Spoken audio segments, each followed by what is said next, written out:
Prontinho, Malu. Muito obrigado mais uma vez por aceitar o convite da Saula, do Neal, e seja muito bem-vinda. Obrigado. É sempre uma satisfação poder participar da reunião. Quem ganha sou eu, viu? Sempre.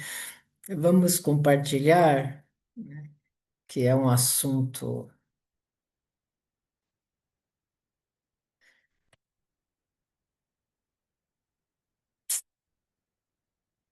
certo? Tá aí? Ótimo. Então vamos lá. Eu acho que a Denise leu uma página importante, né? Mas quantas coisas nós ouvimos nesse trecho que a Denise leu em relação à fé, né? Nossa, quantas coisas para serem trabalhadas em relação à fé. E nós pesquisamos, né, no Evangelho segundo o Espiritismo, no capítulo 19. E acho que a primeira questão, né, que nós precisamos trabalhar um pouquinho é o entendimento em relação à fé. É curioso que enquanto eu estava trabalhando o tema, eu fiquei pensando uma série de questões em relação à fé. E cheguei à conclusão que é um assunto bem difícil. E as pessoas têm entendimentos muito diferentes em relação à fé. E se nós perguntarmos assim, né, uma enquete rápida, né, o que é fé? As pessoas vão encontrar um pouquinho de dificuldade de responder o que é fé. Eu encontrei dificuldade, porque eu falei, nossa, depois de toda a leitura, eu falei, nossa, ela é muito mais ampla, é muito mais profunda a questão da fé do que nós podemos imaginar. Porque algumas pessoas podem até responder, a fé é acreditar, é crença, né? Aí nós vamos percebendo, até pela leitura que a Denise fez, que não é simplesmente crença. A crença é uma visão muito restrita de fé.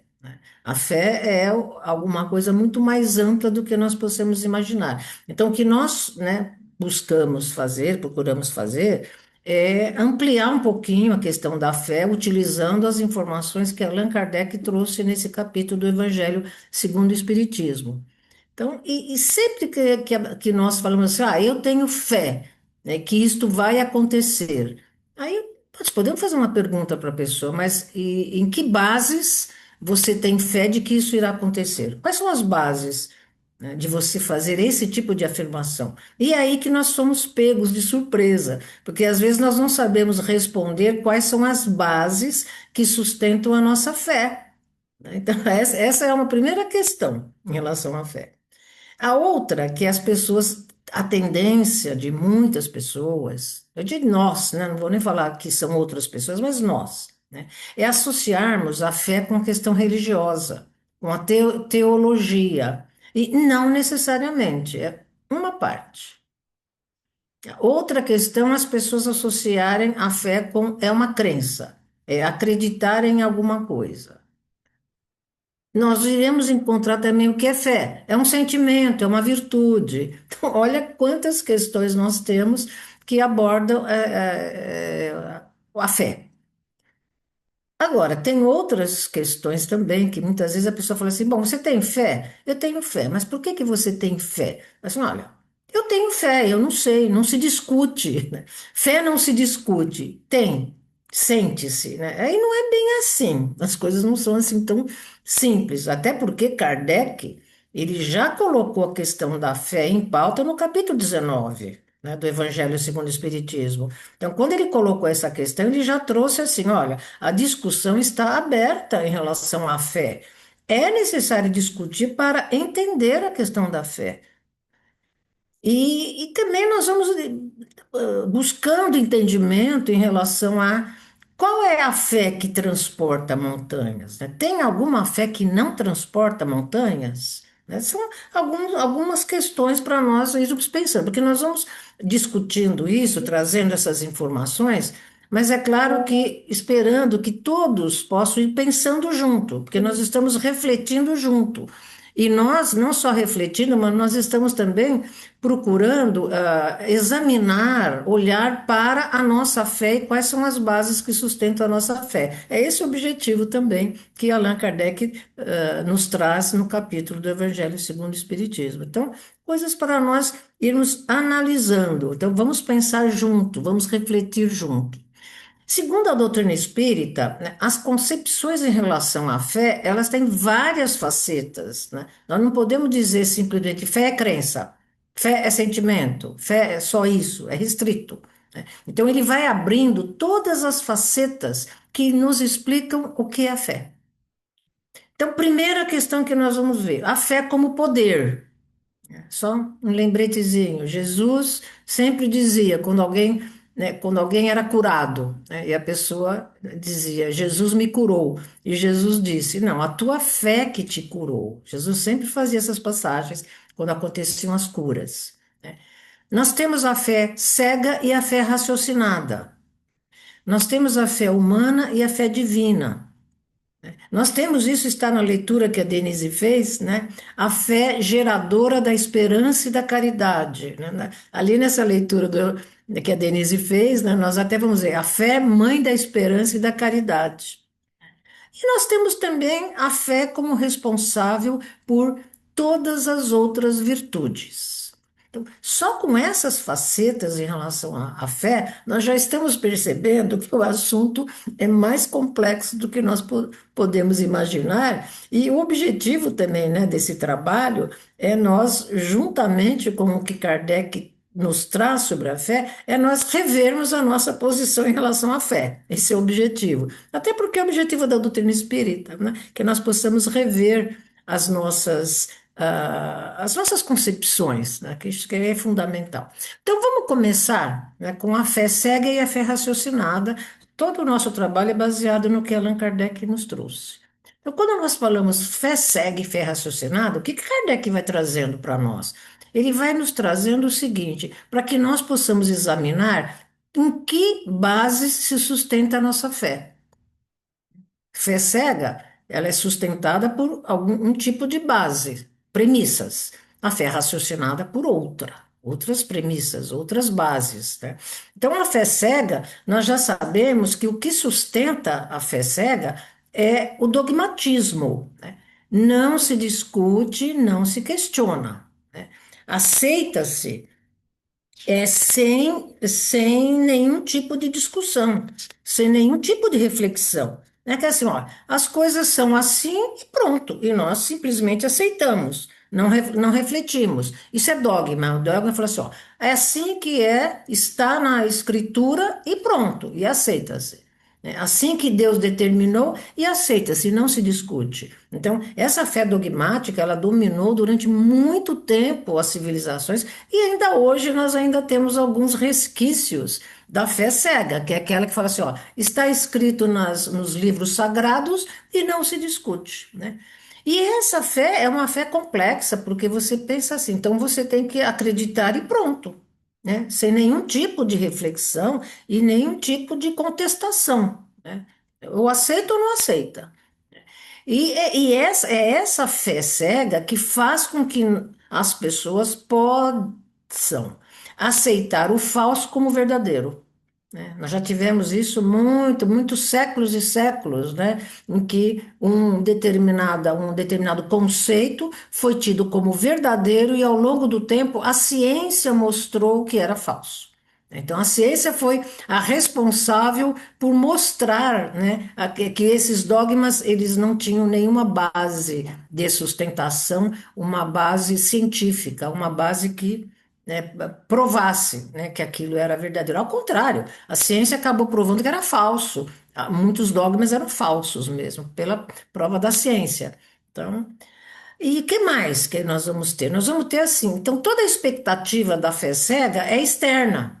É, né? Eu aguardo que um milagre aconteça, né? Eu aguardo que Deus, que é a vontade de Deus, está determinado, né? Como se nós simplesmente ficássemos na expectativa de que algo exterior que irá modificar alguma coisa na nossa vida. né? Essa é uma expectativa, né? Complexa, porque a pessoa fica passiva e paralisada diante dos seus próprios problemas, aguardando que algo externo, algo de fora, que as pessoas dizem, né, que é a vontade de Deus que irá mudar o meu destino, a minha situação, ou a vontade de Deus que irá me curar, e a pessoa fica paralisada, né, nessa expectativa externa, né?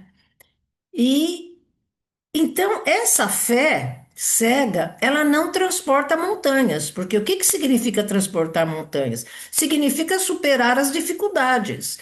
Então, as pessoas ficam passivas, né, quando têm a premissa, né, o que sustenta a fé cega, é a fé dogmática, porque a pessoa fica aguardando, ela não se movimenta para fazer mudanças significativas na vida. Então, essa fé não transporta montanhas, ela fica aguardando que as montanhas se desfaçam, né? Que os problemas, as dificuldades desapareçam por uma ação externa e não por uma ação da própria pessoa. Então, essa é uma fé facilmente abalada, facilmente, né? Porque ela não tem uma sustentação. Ela crê que vai acontecer alguma coisa externa e quando não acontece, a pessoa fala: acabou minha fé, né? Não acredito mais, né? Não acredito em Deus, né? Abala, inclusive, o conceito, a concepção que a pessoa tem da existência de Deus. Nota, isso é muito comum, essa fé ser abalada, principalmente quando as pessoas passam por doenças graves, né? Nós ouvimos isso com muita frequência. As pessoas falam assim: olha, perdi minha fé. Porque eu orei tanto, eu fui em busca, fiz promessas, e fiquei esperando, né, que algo acontecesse e me curasse e não aconteceu, né? Então a frustração que as pessoas sentem é tão grande que isso abala a fé. E a pessoa realmente, a gente fala perder a fé, mas não se perde fé, né? Quando se tem, ela tem, né? Então se perdeu, a pessoa não tinha. Então era uma fé muito frágil, que não tinha nenhuma sustentação que pudesse persistir ao longo das dificuldades, das doenças. E nós vamos sugerir um filme, né, ele é antigo, até esqueci o ano, esqueci, deve ser de 1990, é antigo, né? Mas é um filme muito interessante, porque ele reflete muito bem essa questão, né, de quando a fé é abalada, né? Esse filme, ele trata do seguinte, uma arqueóloga, ela vai para Jerusalém e ela começa a fazer uma pesquisa, uma escavação, porque ela estava em busca dos resquícios do corpo de Jesus, os vestígios, né, de que Jesus havia sido enterrado naquele local. Então eles começam as escavações. Quando o Vaticano fica sabendo dessa informação, ele envia um religioso do Vaticano para acompanhar as escavações, porque isso interessava muito, né? Principalmente pelas crenças, né, do Vaticano em relação a Jesus, ao corpo de Jesus. Então, conforme ela foi fazendo, a arqueóloga foi fazendo essas escavações, né, ela foi percebendo, né, que encontrou lá um esqueleto, né, alguns resquícios, e pelas marcas ela sustentou que era o esqueleto, os resquícios, né, de Jesus, porque tinha as marcas nos ossos, né, dos pés, tinha a marca da cruz. Né, da cruz, dos pregos, né, no esqueleto das mãos tinha as marcas dos pregos. Então, e mais, tinha moeda da época de Jesus, que estava, né, naquele local. Então, né, e o religioso ouviu aquelas informações e falou: olha, tudo indica que é né, os resquícios de Jesus, né, que é o esqueleto de Jesus. Né? E ele vai para o Vaticano e informa lá o seu superior. Né? E aí nós vamos ver, né? Esse superior ficou tão abalado com esta informação, mas tão abalado, né, que ele disse: Mas eu acreditava em tudo isso, e agora? Em que eu vou acreditar? Mas ele foi tão abalado que ele acabou abreviando a sua própria vida, porque ele não conseguiu, né, aceitar que tudo aquilo que ele acreditava até então não era verdadeiro, né? Porque a crença era que Jesus, quando houve a ressurreição, ele subiu aos céus, então não poderia sobrar nada de Jesus na terra, né? Que Jesus não tinha um corpo como o nosso, de carne e osso, né, orgânico, que era um corpo fluídico, né, então não poderia sobrar vestígios nem resquícios. Então, olha como ele foi abalado. Ele foi tão abalado, né, que ele perdeu completamente qualquer sustentação que ele imaginava que tinha. Então, para ele, aquele verdadeiro desfez-se. Então, e ele não suportou isso. Então, olha como essa questão é complexa, né, da fé. Né? No caso dele, é lógico que foi um caso extremado, né? Foi uma atitude extrema, né?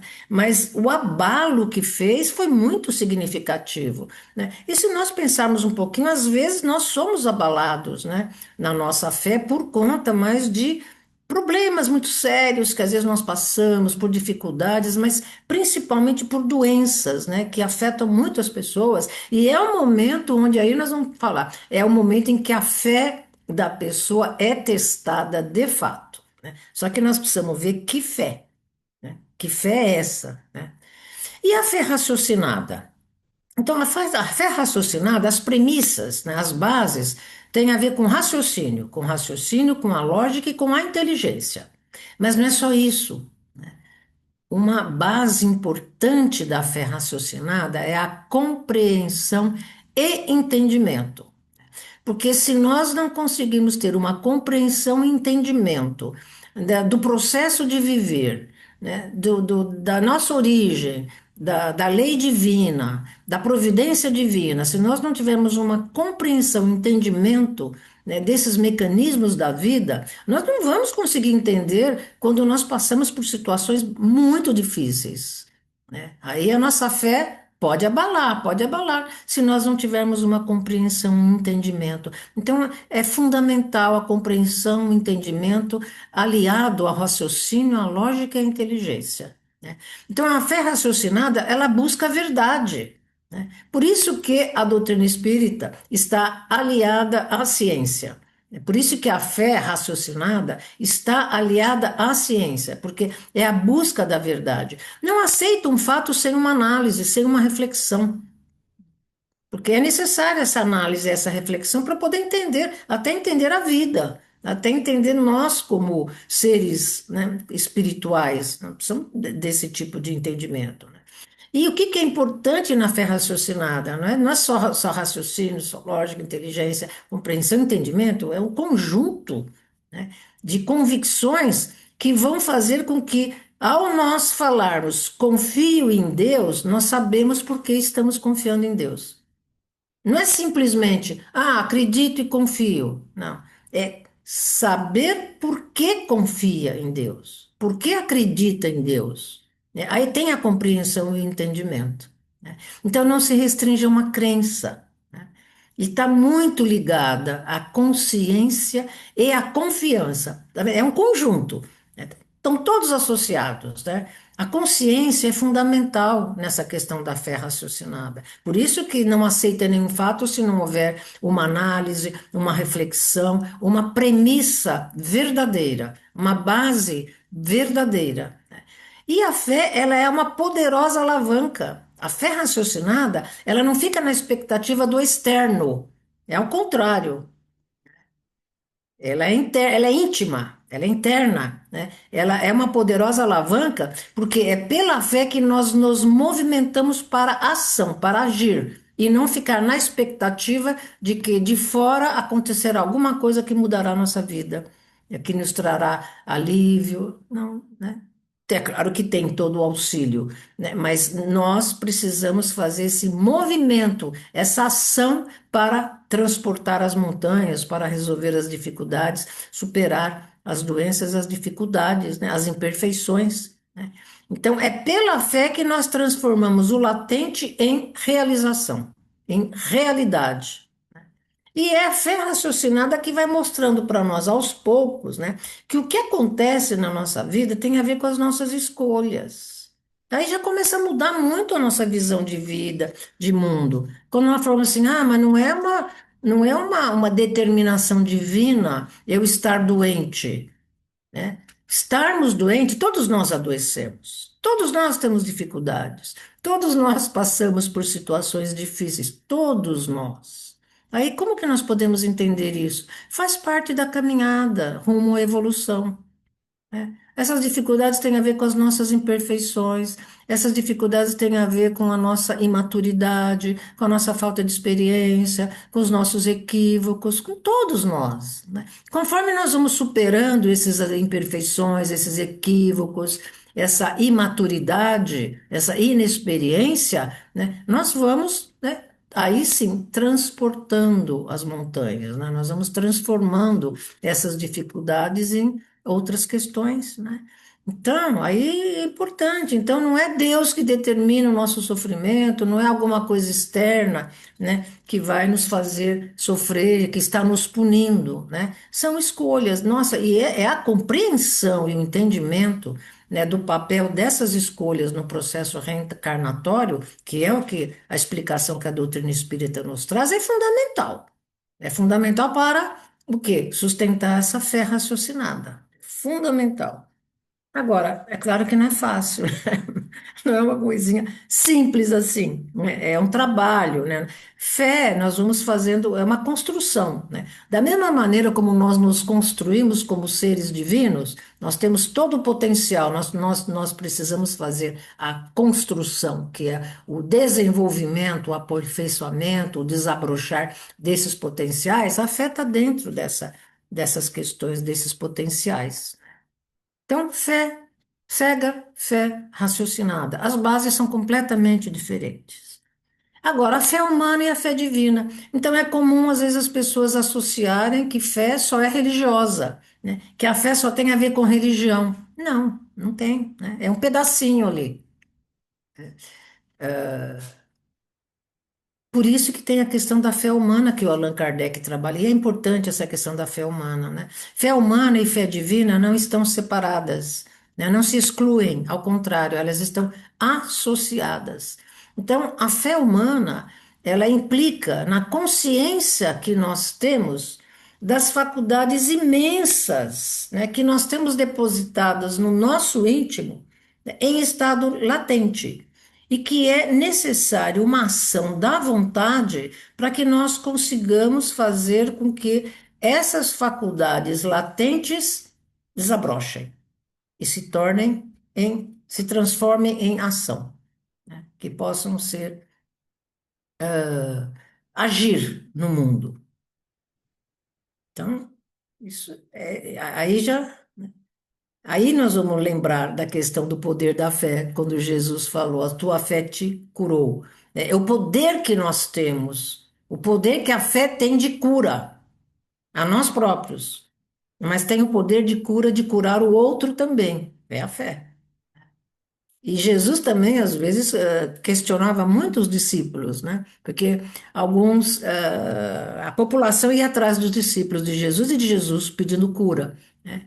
E Jesus, levaram, né, uma pessoa doente até os discípulos de Jesus e eles não conseguiram curar. E foram falar com Jesus: Jesus, por que que nós não conseguimos curar aquele doente?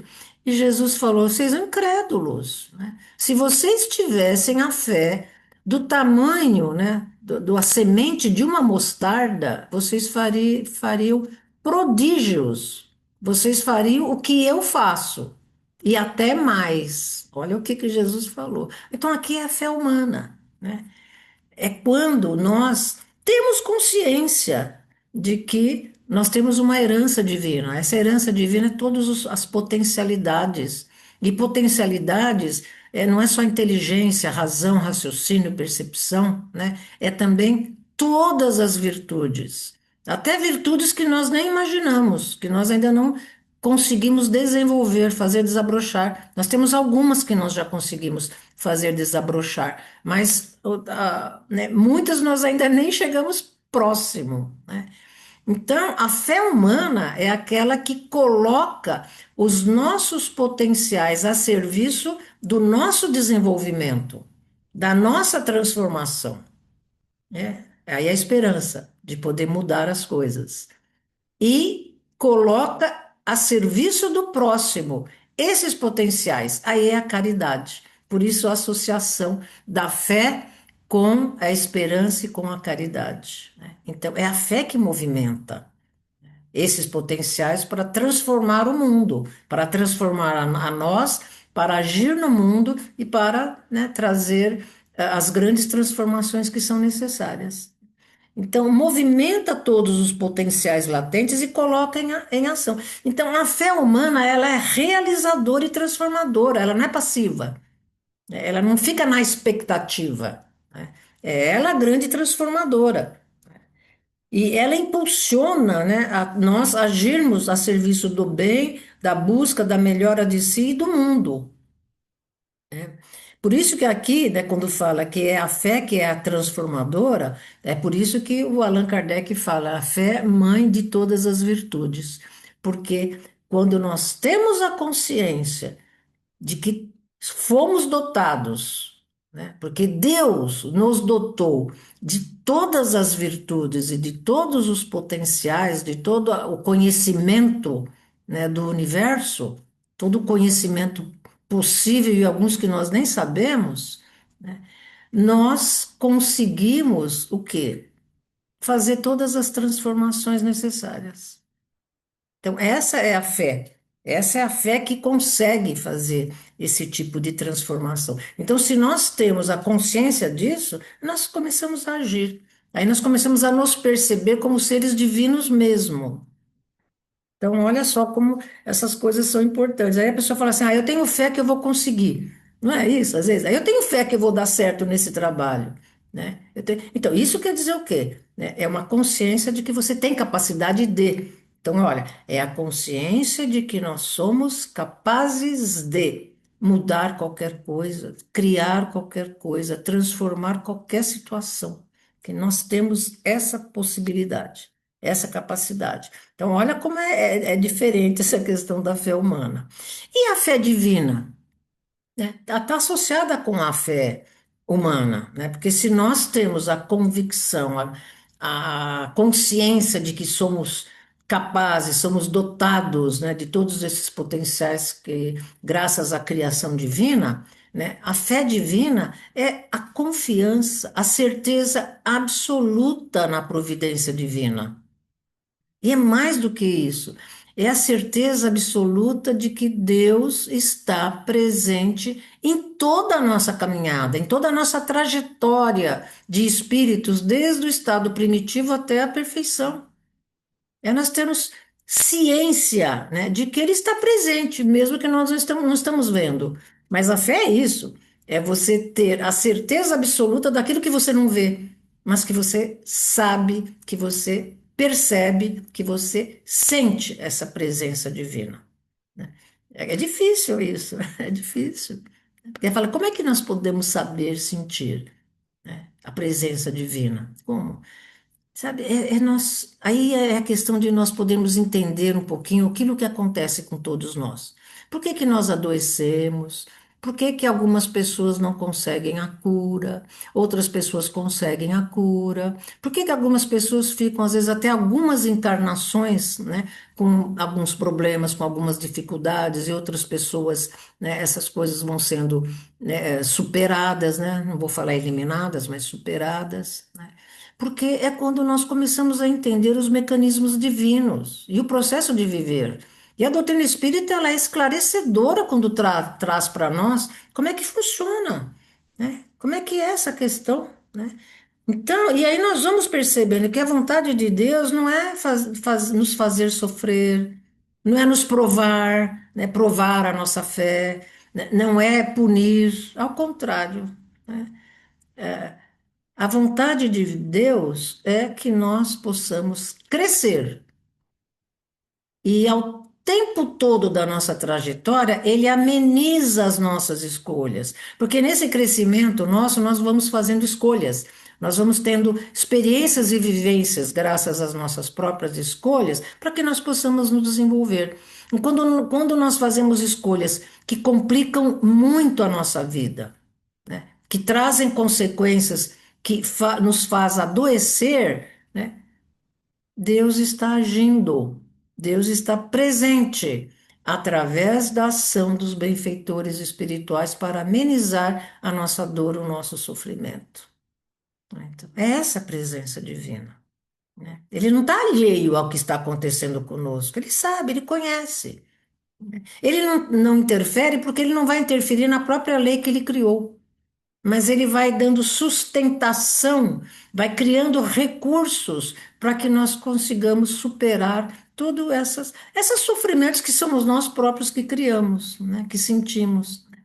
E outra coisa que é importante, que eu acho que essa é o que mais pega todo mundo, né? O que mais afeta, o que mais impacta as pessoas, é quando as pessoas falam assim, nossa, mas eu fiz de tudo. Fiz todos os tratamentos que me recomendaram, os médicos, os medicamentosos e todos os tratamentos espirituais. Fiz cirurgia espiritual, fiz isso, fiz aquilo, e eu, né, a minha doença não desapareceu. Aí a pessoa fala, e aí? Deus não está olhando por mim? Deus me abandonou? Eu não tenho merecimento? Aí nós fazemos uma série de perguntas. É nesse momento que a fé é abalada, né? Porque não tem sustentação, porque nós não entendemos os mecanismos divinos e o processo de viver. Então tem alguma coisa que é importante nós entendermos, né? A doença tem um prazo, tem um propósito, tem um objetivo na nossa vida. Tem a ver com causa e efeito. Aí, num próximo momento, nós até podemos falar sobre causa e efeito, mas ela tem um prazo e um propósito.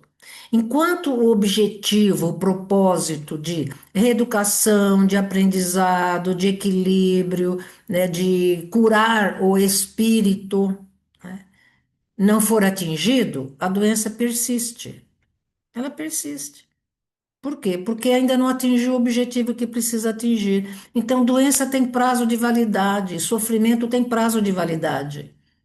Quando nós conseguirmos entender os mecanismos divinos e nós, né, modificarmos a nossa maneira de viver, nós entendemos o propósito e aí essas doenças vão sendo superadas, esses sofrimentos vão sendo superados. Mas às vezes nós temos que conviver com eles durante um bom tempo, porque nós ainda não conseguimos esse aprendizado, esse equilíbrio que acaba sendo provocado pelo adoecer, né? Então, olha quanta coisa que nós precisamos entender sobre isso, porque isso vai dar fortalecimento?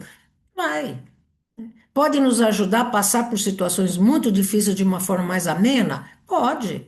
Pode falar assim: não, a doença está instalada, ela vai ficar um tempo e eu vou precisar conviver com isso, mas eu posso conviver de uma maneira completamente diferente, né? Eu não preciso me acabar, eu não preciso deixar de realizar outros projetos, outros planos, porque eu adoeci, né? Então, olha quantas coisas nós vamos aprendendo com essa questão de entender, né, o propósito, o papel da doença, do adoecer, do sofrimento na nossa vida, né? E só para nós ilustrarmos um pouquinho essa questão, né, da fé divina, né, mais da fé divina, eu, há pouco tempo atrás, eu assisti um filme chamado Enquanto Estivermos Juntos. É bem interessante o filme.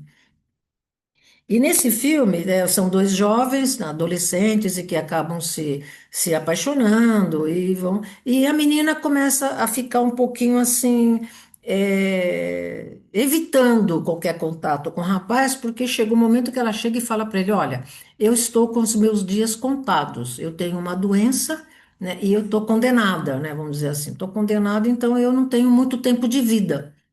E o rapaz ficou, né, bem comovido, tá? Mas eles acabaram continuando o relacionamento e ela fazendo um tratamento intenso, bem intensivo, e ele sempre junto com ela, junto. E chega um momento em que ela tem uma remissão da doença, né? Porque aí foram tudo muitas orações, eles eram bem religiosos, e então pedia para todo mundo fazer correntes de vibrações, e ela tem uma remissão dos, dos sintomas da doença, tem uma remissão da doença, né? Eles acabam, né, vivendo juntos e passam um período de muita felicidade para eles. Aí chega um momento em que há uma recaída, né, há uma reincidiva da doença, muito grave, a ponto de que foi fatal, né? Tomou completamente a menina e ela acaba desencarnando, né? E ele, com aquela dor, porque orou, né, estava crente que ela estava curada, né? Ele acreditava que ela estava curada, então ele vai num localzinho de que tinha né, Jesus, né? Vai orar. Então ele se dirige a Deus e fala assim: Deus, por que você fez isso comigo? Por que que você tirou a razão do meu viver? Então, olha. Então, a fé divina não tinha uma base de confiança na providência divina, né? Ele não, ainda não tinha entendido o mecanismo divino, o processo de viver, né? Aquela menina não foi punida por nada, ela acabou o ciclo dela, ela acabou o ciclo de aprendizado, né? Ela encerrou um ciclo, ele não encerrou o ciclo, ele tinha que continuar o ciclo, né? Então não era uma punição, né? Vamos dizer que era um momento até de libertação, né? Se nós pudermos entender um pouquinho melhor esse processo. Era algo que ela tinha que passar porque tinha a ver com um equilíbrio, um aprendizado, uma reeducação para ela como espírito. Mas isso ele não tinha entendido. Ele fez o quê? Ele culpou Deus. Ele falou, Deus que não curou, né? Deus é que não tomou a providência, né? Jesus não fez nenhum milagre, né? Então, olha só, essa fé é abalável, ela se abala, porque ela não tem uma sustentação, ela não tem uma confiança na providência divina, né? Ela não tem uma certeza de que Deus estava presente através de todo o auxílio espiritual, tanto é que o momento que ela teve de cura foi um momento de trégua, né? Para ela, que eles não conseguiram entender isso. Então, olha, a gente vai, né, analisando um pouquinho essas coisas todas. E aí, caminhando para o finalzinho, porque é lógico, a gente falar de fé, alguma coisa é muito grande, né? Então, nós só procuramos trazer algumas questões para nós podermos refletir, mas principalmente refletir sobre qual o nosso entendimento de fé. Né? Como é que a fé está encaixada na nossa vida e o que está sustentando a nossa fé, né? Se ela está robusta, se ela está inabalável ou se ela está, né, balançando aí, né? Então, aí se nós pudermos, vamos tentar agora conceituar a fé, porque ainda é difícil, né? Então, se nós pudermos dizer o que é fé, então é uma convicção baseada no conhecimento, na razão, na certeza íntima.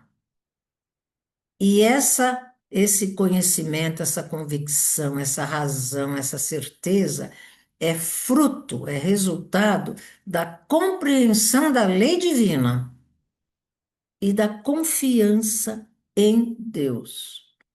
Compreensão, entendimento, confiança são básicos na questão da fé. São básicos, além do conhecimento, da razão, da lógica. É um sentimento? É, também. É uma convicção, é um sentimento profundo, impulsionado pela busca da verdade, pelo bem e pela evolução, não só de si próprio, do espírito, mas de tudo que está ao seu redor.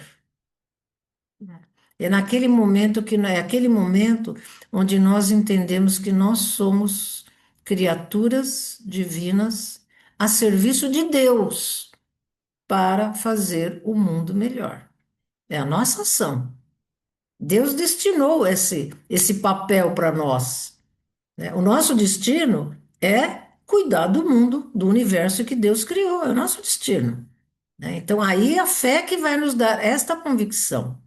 É uma virtude? É uma virtude. É uma convicção, é um sentimento, é uma virtude. Olha, mas é um conjunto. E ela é inabalável e robusta quando ela é maior do que as nossas próprias dúvidas. É aí que ela não é abalada. Nesse momento, a fé não é abalada, porque apesar das dúvidas, eu tenho fé. Porque na hora que nós temos as dúvidas, eu falo assim, então alguma coisa eu não entendi. Então eu não posso dizer minha fé está abalada, então não existe isso. Não, alguma coisa eu não entendi. Então as minhas dúvidas precisam ser resolvidas, né? E ela, fé, continua inabalável e continua robusta, né? E é pela fé que nós caminhamos, é a força que nos faz caminhar. Tem momentos nas nossas vidas que nós achamos que temos que mudar tudo. Eu tenho que mudar todo o meu caminho, né? Não necessariamente. Muitas vezes nós chegamos à conclusão que o que nós precisamos mudar é o nosso jeito de caminhar, a nossa maneira de caminhar, né? Como é que nós estamos vivendo? É isso que às vezes nós temos que mudar. Eu falo assim, eu tenho que mudar de casa, de família. disso tudo. Aí fala assim, para um pouquinho, analisa um pouquinho, você está infeliz por quê? Ah, porque aquela pessoa não me compreende, porque aquela pessoa é isso, aquela pessoa é difícil. Tá, mas você já parou para se examinar? Até que ponto você também provoca alguma coisa? Até que ponto você também deixa as coisas difíceis, sabe? Então, nós precisamos fazer um autoexame também. Como é que nós estamos agindo? Como é que está sendo o nosso caminhar? Né? Então, se nós não fizermos esse autoexame, fica muito difícil. Nós vamos encontrar culpados fora de nós. E também não vamos encontrar culpado, né? Porque nós não somos culpados. Mas nós precisamos fazer um mergulho íntimo em nós próprios e nos perceber nessa história toda de sofrimento, de adoecimento e de dor. Né? É difícil fazer? Claro que é difícil, né? Porque nós não gostamos de perceber, falar, nossa, eu não tenho um pingo de paciência, nossa, eu sou muito exigente, nossa, eu sou uma pessoa muito crítica, eu não dei espaço para aquela pessoa. É difícil perceber isso, é mesmo. Né? Mas se nós conseguirmos perceber, aí é a possibilidade de nós caminharmos de uma maneira diferente. Eu não preciso mudar o caminho, eu não preciso mudar de planeta, não preciso mudar de mundo. Eu posso mudar a minha maneira de ver, de agir, de falar, de sentir, né? E isso é básico. Então, com isso, a nossa fé está movimentando, está inabalável e ela está robusta. Então, para nós concluirmos, existem muitas coisas que se fala sobre a fé, gente, coisas lindas, lindas. E o Chico Xavier tem coisas maravilhosas que ele fala sobre a fé. Eu ia colocar até um monte, né, de frases, eu falei, não, é muita coisa, né? Então nós encontramos essa passagem, né, de essa que Chico Xavier, Francisco Cândido Xavier trouxe, e que eu achei que, nossa, resume com muita profundidade a questão da fé, né? Nós entendemos isso.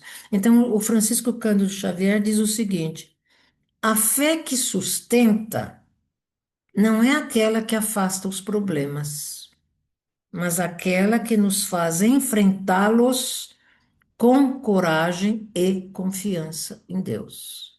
Essa fé transporta montanhas.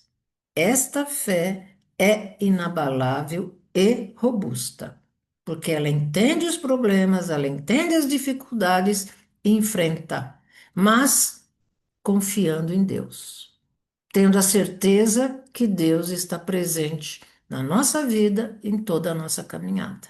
Né? E isso faz diferença na nossa vida, muita diferença. Né? Então, era isso que eu tinha a trazer. Eu agradeço a oportunidade e a atenção de todos. Muito obrigado e até uma próxima, né?